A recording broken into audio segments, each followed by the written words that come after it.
Hello, and welcome to Reddit Rewind, where we go over the most ridiculous stories from Reddit. Today we have a story from Prorevenge titled, Fired Me Before I Quit? I Ruined Your Life. Since I'm still in school, I took a job at a bakery of types, which I won't name. The place has bread in the name, but also sells overpriced salads and sandwiches.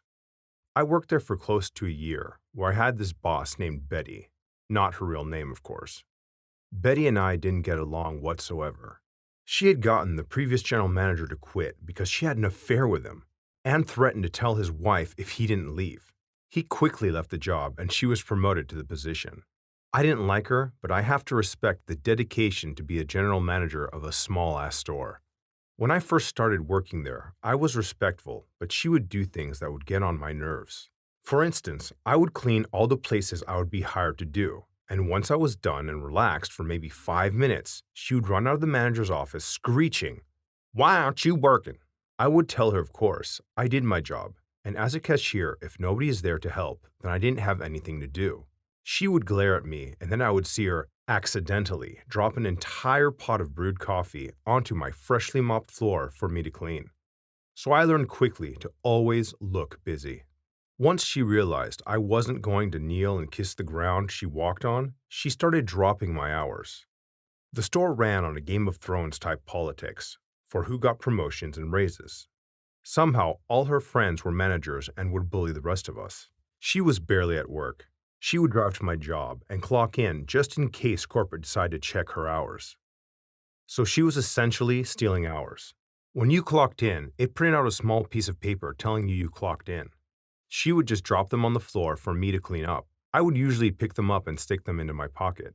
So this led me to finding Betty's clock in and out stubs in my pockets at my house. This will be important for later. Did I mention she was super racist?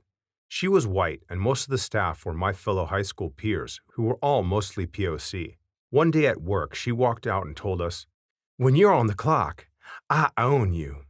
When we all reacted to look at her, she backpedaled and was like, "I didn't mean it like that." This will be important for later. So after a while, I got sick of practically begging for hours, so I went to my current job, but decided I merely wanted to drop my hours, which were already barely a day a week. But suddenly, when I got my new job, she scheduled me every single day for an entire week. She never did that, even when we were on semi-good terms.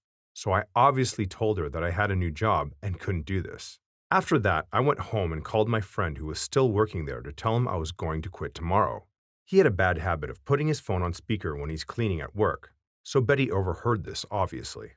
The next day, I walked in to go through the respectful motions of saying, "Thank you for the opportunity," and blah, blah, blah. Betty let me go through the entire speech before she said, "Oh yeah? I was meaning to tell you. You're fired." I was so blindsided and pissed, I cussed her out. My mom raised me to treat women with respect. But this freaking fat, overweight, hippo-looking bee pissed me the F off. She's the type of girl to think that binge eating was a personality trait. So I left and was mad about being fired before I could quit, but didn't push the issue. I was only 18 and I already had another job. I wasn't expecting Betty to give me a good reference anyway. I would have completely let it alone if it wasn't for the district manager Ben, not his real name, texting me. The revenge. He thought I was still working there, so I explained to him I was fired. He was stunned due to the fact that I was a decent employee. He asked me why she let me go, and I explained it to him, and he was angry. He clarified that she fired me before I quit, and I said yes. He was pissed that she did this and asked if there was anything else she might have done. I kind of just vented to him for a bit. When I told him about the racist remark, he asked if anyone else would collaborate with me.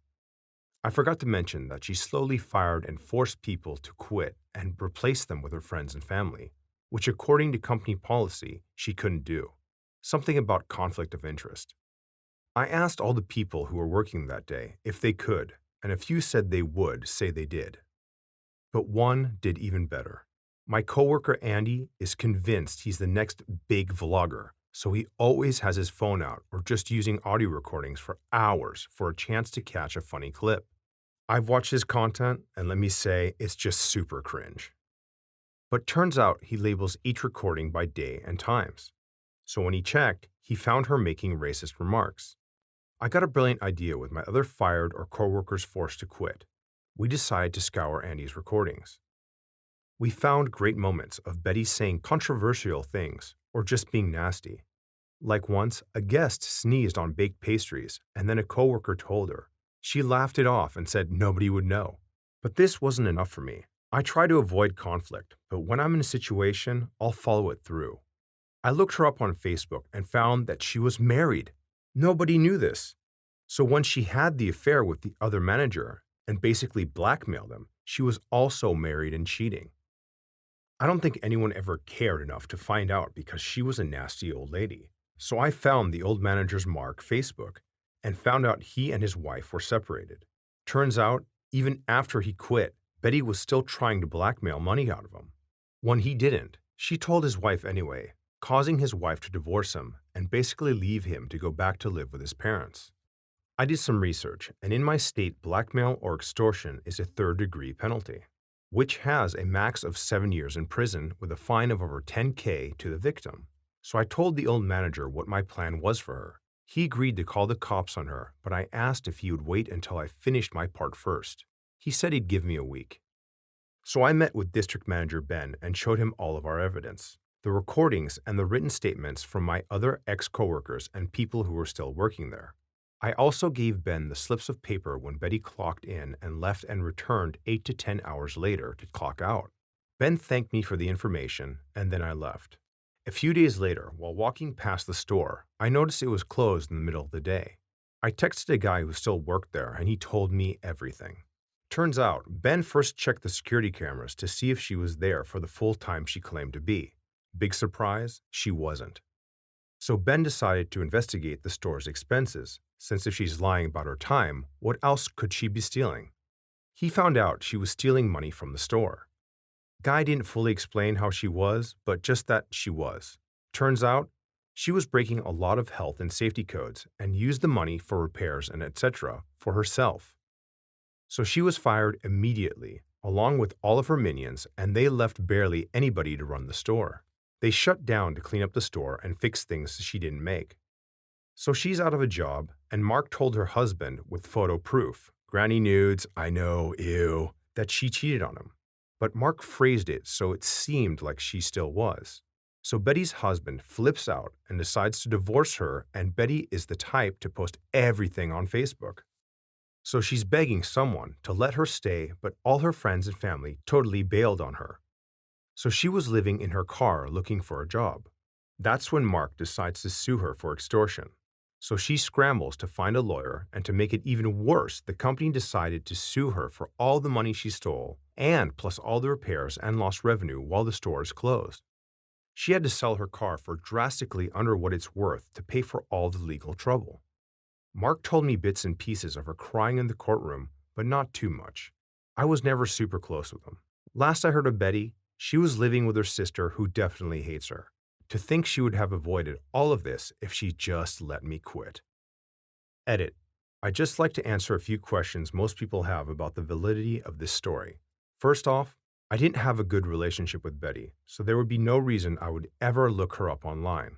Besides, I don't even have Facebook, so I had to actually look her name up to find it. Next, my friend accidentally recorded her racist remarks. Don't most of you know that one friend who is sure they're going to be famous or is obsessed with their online image? He's like that, and it gets annoying when he thinks every moment is a photo opportunity. Next is the timeline. Not all of this occurred as quickly as I stated. I had to cut some parts out for the sake of the story. You wouldn't want to read basically a filler arc in a Reddit story, right? So wow guys, that was some pretty good pro-revenge right there. Looks like the author of this story got Betty back really badly. Karma is a bitch, and she definitely got what she deserved.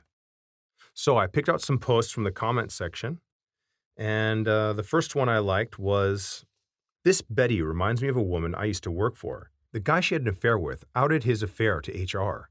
A fellow coworker had enough evidence to prove she was at fault. Long story short, both of them lost jobs and are in a pretty bad state. On the other hand, her husband, yes, she was married, left her. She is stuck with the guy she had an affair with. Her husband and the affair guy's wife moved on with their lives and found excellent SO who are amazing step parents to their prospective kids. That's pretty messed up. I guess you have to be careful with at work relationships, otherwise, it bites you in the butt, literally. Wow. So I guess after reading that, this does happen more often than you would think. There's been several cases going on with people having affairs at work and then blackmailing the person they're having an affair with. And apparently it's happening a lot at fast food places. Remind me to be careful next time I apply for a fast food job. So another comment I found that I particularly enjoyed was this one. She deserved it. People like that keep getting away with things more and more and more and more until someone steps up to them. Thank you for getting rid of her. I see many people like her that work their way up and are not responsible people that do not deserve their position. In the workplace, I see that too. It's something called the Peter Principle. Someone's good at their job, they get promoted. Then they're good at that, and they get promoted again until they get promoted up to a certain position where they're just not competent anymore. So you have people in higher management who are kind of jerks or who are just inept and can't do their job correctly. So yeah, this happens often and maybe not in this grandiose a scale. Last comment I found that I particularly liked was this one here. This story is def a pro-revenge at its best. I'm glad you took matters into your own hands instead of waiting for karma. Yeah, this was a good pro-revenge story. Chapeau, really well done. And yeah, I'm glad she did it too because it made for great reading. So guys, I hope you liked the video. Please comment down below and don't forget to like and subscribe. Till next time.